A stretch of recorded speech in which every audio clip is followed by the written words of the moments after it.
Aleykumussalam və rəhmətullah.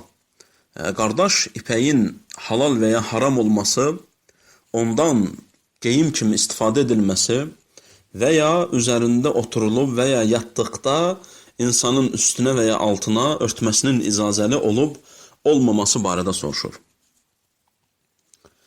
Qardaşlarım, ilk öncə bizim hər bir müsəlmanın bilməsi lazım olan və həmçinin vacib olan məsələlərin ən başı və ən önəmlisi budur ki, qardaşlar, insan müsəlman olaraq bilməlidir ki, Allah Əzzə və Cəllə hər hansısa bir əmri verirsə və həmçinin Allah Əzzə və Cəllə hər hansısa bir qadağanı qoyursa, Allah bu işdə həkimdir, hikmətlidir, qardaşlar. Allah Əzzə və Cəllə əmr etdiyi bütün əmrlərdə məsləhə vardır, fayda vardır, insanlar üçün xeyirlər vardır.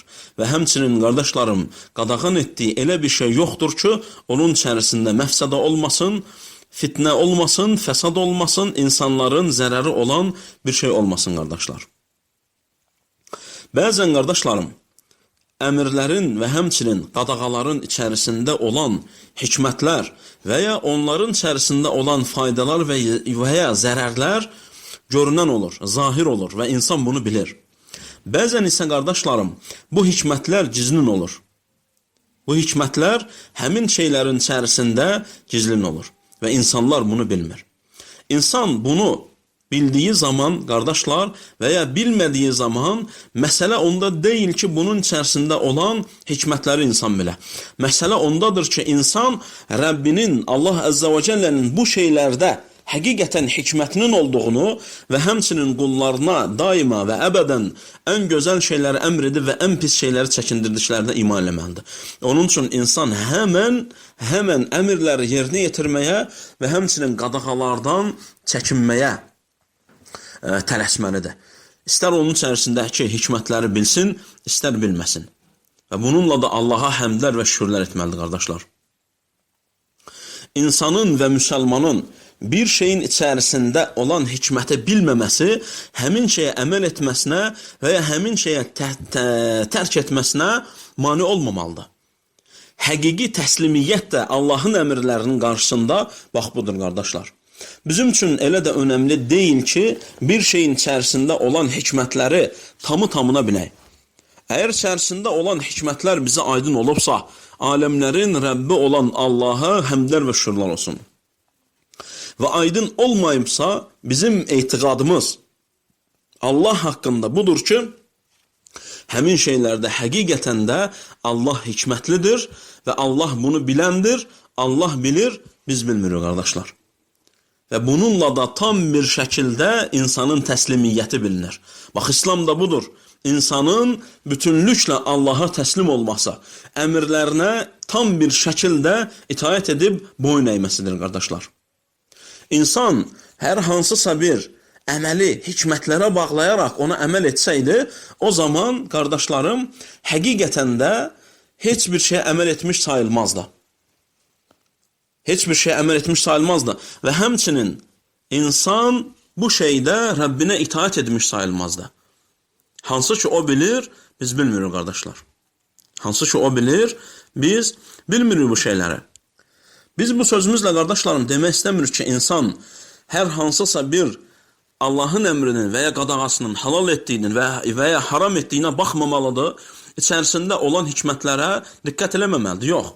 Biz deyirik ki, qardaşlarım, biz bu şeydə dərinə gedib araşdırmamalıyıq.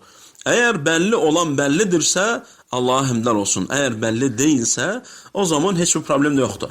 Bəzən, qardaşlar, bəzi Allah Əzzə və Cəllənin dinini bilməyənlər, Allahın kitabından və Rasulunun sünnəsindən xəbəri olmayanlar, zehinlərində naqislik olanlar, ağıllarında naqislik olanlar, mulhidlər və ya Allah Əzzə və Cəllə iman gətirməyən kəslər və ya İslamın düşmənləri olan, Allah Əzzə və Cəllənin şəriətində hər hansısa bir şeyin ziddiyyətli olduğunu göstərmək istəyənlər, bəzən Quran-ı Kərimdən, qardaşlar, ayələr gətirir, axirətdə hansı şeylər ki halaldır, lakin dünyada bizə burada haram edilib.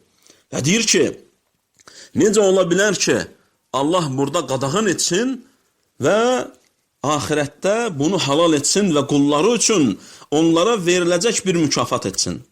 Qardaşlarım, gözəl qardaşlarım, həmin kəslərin ağıllarında naqislik var və ya onların Allahın dininə qarşı düşmənçilikləri var. Onlar Allahın düşmənləridir. Onlardan çəkinin, onları dinləməyin, onlara baxmayın, onlara fikir verməyin qardaşlarım. Onlara fikir verməyin. Çünki qardaşlarım, bu dünyada haram olan, lakin ahirətdə icazəli olan şeyləri bir-birinə qiyas eləmək bu düzgün deyil. Ahirətdə olanları bura qiyas eləmək bu düzgün deyil. Çünki hər iki dünya arasında, hər iki dər arasında, hər iki qalınacaq yer arasında fərqlər vardır və onlara görə də əhkamlar müxtəlifdir. Aydındır mı? Dünyada bir şeyin qadağan olmasını gətirərək, onu qiyas etmək ki, ahirətdə bu icazəlidir və burada da halal olmalıdır, bu düzgün qiyas deyil, qardaşlar. Çünki, qardaşlarım, bizim üçün başlıcası və bilməmiz lazım olan bilirsənmi nədir? Olduğumuz diyarda, olduğumuz yerdə, yaşadığımız mənzildə əhkamları və qaydaları bizim üçün Allah Əzzə və Cəllə qoyur. Allah sənə bu dünyada onu haram etdi, ahirətdə isə icazəli etmişdir. O etdiyindən soruşulmaz. O neyi nə üçün etdi deyə sual edilməz.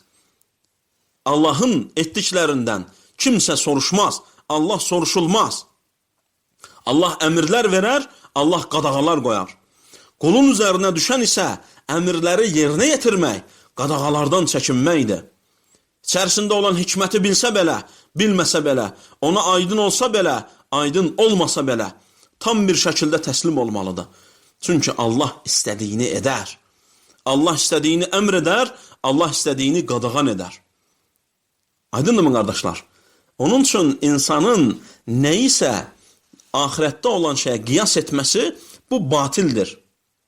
Bu batildir, qardaşlarım. İkinci məsələ, qardaşlar, alimlərdən bəziləri ipəyin nədən və nə üçün haram olması barədə, onun içərisində olan hikmətlər barədə danışmışdı, qardaşlar. Alimlərdən bəziləri bəzi hikmətlər qeyd etmişlər. Yenə də, qardaşlarım, deyirəm ki, bizim üçün önəmli olan Allahın qadağan etməsidir və Allahın möminləri bu işdən, kişiləri bu işdən uzaq durmasını onlara söyləməsidir. Bu bəsidir. Lakin bəzi alimlər, qardaşlar, bəzi hikmətlər qeyd etmişlər. İbn-i Qayyim rahimehullah Zadul Ma'addə, qardaşlar, deyir ki, bunun içərisində olan hikmətlər, qardaşlarım, şəriət Allah Azza və Cəllənin dinində tam bir şəkildə Allahın əmrinə insanın tabi olub olmayacağını yoxlamaqdır. Yəni Allah bunu qadağan edib, lakin nəfs istəyir, lakin sən bunu Allah üçün tərk edirsən. Və buna görə də savab qazanırsan. Hikmətlərdən biri də budur, qardaşlar. Allahın əmrini yerinə yetirmək və buna görə də savab qazanmaq. Alimlərdən bəziləri isə, qardaşlar, deyir ki, əslən ipək qadınlar üçün yaradılmışdır. Əslən ipək və bu onlara xas olan şeydir. İpək qadınlar üçün var edilmişdir və bu onlara xas olan bir şeydir. Necə ki, qızıl və zinət əşyalarının taxılması və üzərlərində gəzdirilməsi. Və beləliklə də kişilərin üzərinə qadağan oldu. Çünki şəriətdə kişilərin özlərini qadınlara oxşatması haramdır. Bəziləri isə, qardaşlar, deyir ki, bu insanın özünü bəyənməsinə, ipək geyinməsi insanın fəxr etməsinə, təkəbbürlü etməsinə, olduğu haldan və məqamından özünü daha böyük zənn etməsinə gətirib çıxardır, qardaşlar. Bəzi alimlər isə deyir ki, qardaşlar, ipəyin kişinin bədəninə geyinməsi ilə yanaşı həmin kişidə qadınlığa meyillik artır. Kişiliyin o sərt üzü və həmçinin davranışı, kişiyə xas olan davranışlar artıq qadınlara meyillilik tərəfə yönəlmiş olur, qardaşlar. Onun üçün bəzi alimlər də bu hikmətləri saymışlar qardaşlar. Bəzi alimlər də bunu saymışlar. Hikmətlərdən saymışlar. Və həmçinin sonda İbn Qayyim rahmehullah deyir ki, qardaşlar, kimin bunları başa düşməsi çətindirsə və anlamırsa, o zaman özünü hikmətli olan Allah Əzza və Cəllənin əmrlərinə tam bir şəkildə təslim etsin. Tam bir şəkildə Allahın əmrlərinə özünü təslim etsin. O zaman salamat qalacaqdır, qardaşlar. İpəyin haram olmasına gəldikdə isə, qardaşlarım, bu barədə səhih hədislər varid olmuşdur. Muhammed sallallahu aleyhi və səlləmdən kişilərin ipək geyinməsinin qadağasına, qardaşlar, səhih hədislər varid olmuşdur. Buxari rahimahullahın Huzeyfə radiyallahu anhdan rəvayət etdiyi hədisdə Huzeyfə radiyallahu anh deyir ki, Muhammed sallallahu aleyhi və səlləm bizlərə ipək geyinməyi və onun üzərində oturmağı qadağan etdi. Həm geyinməyi və həmçinin onun üzərində oturmağı qadağan etdi.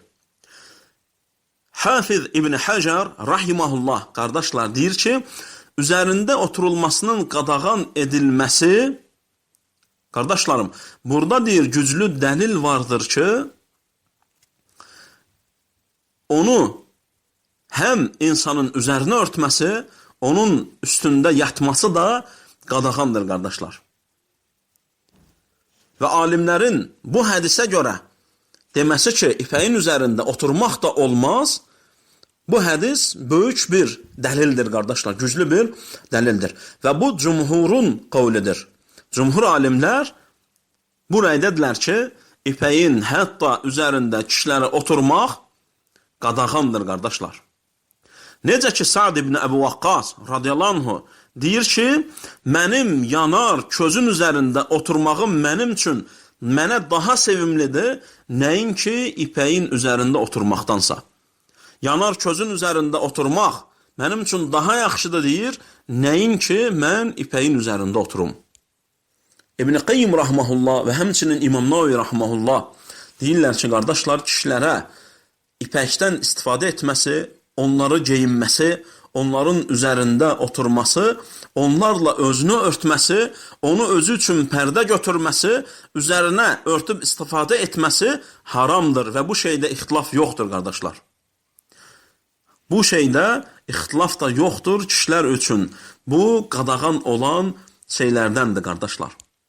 Alimlər, qardaşlarım, qadınların ipək geyinməsinin, ipəyin üzərində oturmasının, döşəyin üzərinə salınmasının və həmçinin üzərlərinə örtük etməsinin icazəli olmasını deyiblər, qardaşlar.